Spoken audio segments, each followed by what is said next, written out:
The story begins on Thursday morning. Like every morning, Arthur wakes up on time, and his house begins to shake. When Arthur looks outside, he sees bulldozers. His house is about to be demolished today, as it's in the middle of the road where a bypass will be built. To save his house, Arthur lies down in front of the bulldozer.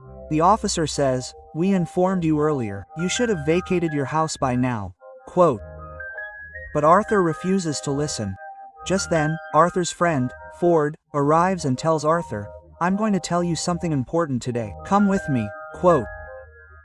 He then takes Arthur to a pub, where he tells Arthur, "I'm not human, but an alien." Arthur doesn't believe him. Ford asks, "Do you remember how we first met?" The story then goes into a flashback, where we see Ford walking toward a car, his hand outstretched.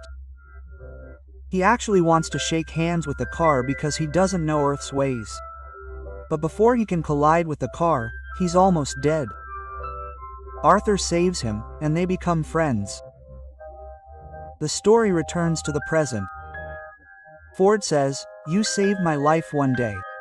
Now I want to save yours. If you want to meet someone one last time, you can." Quote. Arthur says, "I had a crush on a girl named Trillian, whom I met at a fancy dress party. We quickly became friends. She wanted to travel the world. She asked me to take her around the world, but I didn't have the money, so I couldn't say yes." Quote. Then a man named Zaphod arrived, who told Trillian, "I'll take you around the world. I'm not a human, but an alien." Quote. Trillian went with him and hasn't seen her since. The story returns to the present, where Arthur remembers that his house will soon be demolished by a bulldozer. So he runs towards his house and sees that his house has already collapsed. Before he can regret this, a huge spaceship appears from above, from which an alien announces that he will soon completely demolish Earth because they are building a hyperspace bypass, which is passing through the planet. Hearing this announcement, Ford grabs Arthur and points his ring at the spaceship, which emits a light. Within moments, both of them are transported to both spaceships, where a large number of spaceships combine to blast Earth, destroying Earth. Earth ceases to exist. It is in both of their spaceships that the aliens spot them. They are captured and taken to the alien leader, who says, "Today I wrote a wonderful poem. I would like to recite it to you." Quote. In fact, his poetry is absolutely nonsense. Ford's head hurts so much that his eyes begin to close. And now the alien leader asks Arthur, "How did you like my poetry?" Although Arthur doesn't want to praise him, he knows that if he doesn't, the alien leader will kill him. So he gives him false praise. But the leader realizes Arthur is praising him falsely. Enraged, he throws Arthur and Ford out of his spaceship, killing them both. But luckily for them, another spaceship passes by and transports them inside. Both of them survive. Inside, we see Trillian watching the news on TV. It's a Galaxy news report announcing that Zaphod was appointed president of the galaxy. But he stole a spaceship and fled, and the police are now chasing him. Zaphod is the same alien who took Trillian with him on a world tour. It's here that Trillian discovers that two people have come aboard the spaceship. So she sends her robot, which brings them to her. When Zaphod sees Ford there, he is overjoyed because he is Ford's cousin. Trillian is also very happy to see Arthur. But Zaphod doesn't like this. He actually has a double personality. His second personality is very mischievous. Because of this, Trillian and Arthur cannot communicate with each other. Zaphod then shows everyone a chip containing a video. When they play the video, they discover a planet where two little girls, who are aliens, have created a supercomputer that can answer every question. And now the aliens ask the computer why the universe was created. What is the meaning of our lives? The supercomputer, named Zaphod, tells the aliens to come back in 7 years to find the answer. When the aliens return to the supercomputer after 7 years, everyone is excited, believing they will finally get the answer. But the supercomputer tells them the question is wrong. You should ask the right question, Ford says, leaving everyone disappointed. The video ends. Ford then asks his cousin, Zaphod, "Do you also want to know the answers?" He replies, "Yes, if I have the answers, everyone will consider me supreme.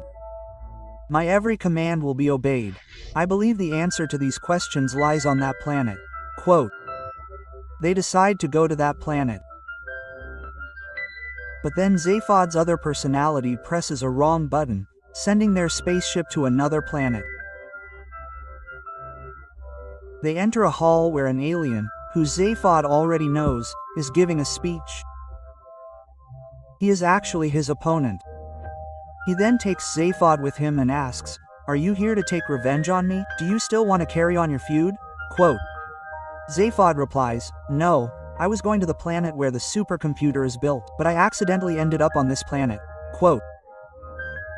Kala explains that getting to that planet isn't easy unless you have the correct coordinates. "I have the coordinates," he says. He then shows him a locket, which contains the coordinates of that planet. Kala says, "I'll give you this locket only if you promise to bring him the gun from that planet that the supercomputer created." Zaphod agrees. But Kala says, "In return, I'll keep your head until you bring me that gun." He cuts off one of the heads and keeps it for himself. After that, they all leave. Just then, the same aliens who destroyed Earth arrive. They actually work under the president and now believe they're kidnapping the president and taking him with them. Therefore, the alien leader orders his army to kill them all so they can rescue the president, Zaphod. But if Zaphod goes to them, he'll have to return the spaceship they used to travel to the planet where the supercomputer is located. This is the spaceship he stole. So, Trillian holds Zaphod at gunpoint. But the alien leader orders him captured. After which they capture Trillian. The others then return to their spaceship. They have the coordinates. Using those coordinates, their spaceship heads towards the planet where the supercomputer, which has the answers to everything, resides.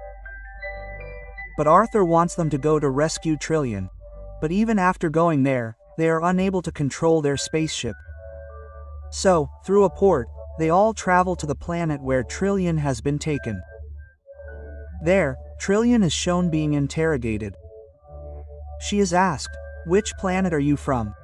She says, "I'm from Earth." She is told that this cannot be possible because Earth has been destroyed. Trillian is unaware of this. Then, she is shown the document that destroyed Earth. When she looks at it, it is signed by Zaphod, who is the new president. In fact, Zaphod had signed it by mistake. He thought the officer who had come to get him to sign the document that would destroy Earth was a fan of Earth's and wanted his autograph. That's why he signed the autograph without reading it, destroying Earth. Arthur and Zaphod then go to the judge and tell him that Trillian never kidnapped the president. The president himself is with them, and Zaphod also testifies. After which, Trillian is released. They all return to their spaceships from the port and soon reach the planet where the supercomputer is located. However, they are forbidden from entering the planet. Nevertheless, they all enter the planet, where they reach a place with 4 portals. One of these portals leads to the supercomputer. They activate a portal, and one by one, they enter it. But just as Arthur is about to enter, the portal closes. He's left outside with the robot, It's extremely cold. Then a man named Creator arrives and takes Arthur with him. This is his office, where he tells Arthur that his company creates planets. Arthur is completely shocked by this. He doesn't believe Creator's words. So Creator takes him to his factory, which is huge, where work is underway to create different kinds of planets. After seeing this, Arthur realizes that what Creator is saying is true. Then Creator takes him to a blue planet and tells him that this is Earth 2. We've put all the backup of Earth 1 into it, he says. That means everything that was on Earth 1, humans, homes, everything, will be restored to Planet 2. But it will take some time for this to be complete. Quote. The Creator takes him inside the planet, where many aliens are working to build Earth. He explains that all the aliens on Earth 1 lived in the form of rats, and humans are computer elements created by them. You are one of them. Meanwhile, we see Zaphod, Ford, and Trillian approach the supercomputer. Zaphod asks for answers to his questions. But the deep thought supercomputer says, I don't have the answers to these questions. A computer bigger than me was being built on Earth to answer them. But before it could be completed, Earth was destroyed, which also destroyed the Omega supercomputer. Quote. Zaphod becomes deeply disappointed. He says, I will never find answers to my questions. Ford then says, we need that special gun, and the supercomputer opens a secret passage. They all go inside, where they find the gun they have to give to Kabula. But Trillian picks it up and attacks Zaphod, knowing that he destroyed Earth. This gun is called the point of view gun. Whoever uses this gun against another person, their thoughts become clearly visible to the other person. Zaph now realizes that Trillian doesn't like him because he destroyed Earth. Arthur, who has always liked Trillian, understands her well. Zaph only knows her superficially. Deep down, he doesn't know what Trillian is like or what she wants. Trillian also realizes this, and then someone teleports them all to Earth 2, a replica of the original Earth. Arthur is already there, returning home, where he finds all his friends. That means Ford, Zaphod, and Trillian as well. He's overjoyed to see them, and all three quickly fall into a deep sleep. Two white mice then appear. As the Creator had explained, the white mice are aliens who created humans. They ask, what's the right question to ask the supercomputer? It's inside your brain. We need your brain, quote. They then grab Arthur and move to extract his brain. But Arthur frees his hands and crushes them both with a teapot. We then see the figures of two girls.